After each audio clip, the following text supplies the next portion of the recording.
Hi, this is Kevin at Tutor with the Best, and you're watching 1 Minute Math.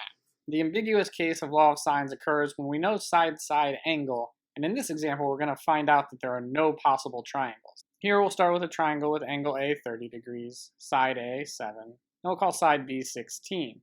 Since we know angle A is 30 degrees and side A is 7, we can start the law of sines with that ratio. Sine of 30 over 7 is equal to sine of B, since we know side B is 16, over 16. To solve this ratio, we could cross multiply, but really since we're trying to solve for b, we can just multiply both sides by 16.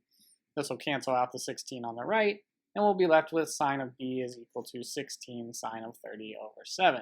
All right, using a calculator, we could come up with sine of b is equal to 1.143.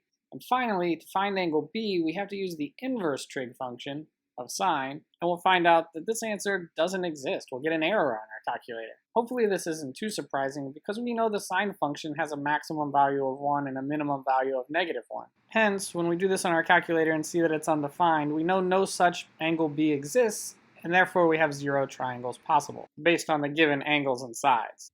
If you'd like to see more videos like this, click subscribe, or check out the next video in the series by clicking below.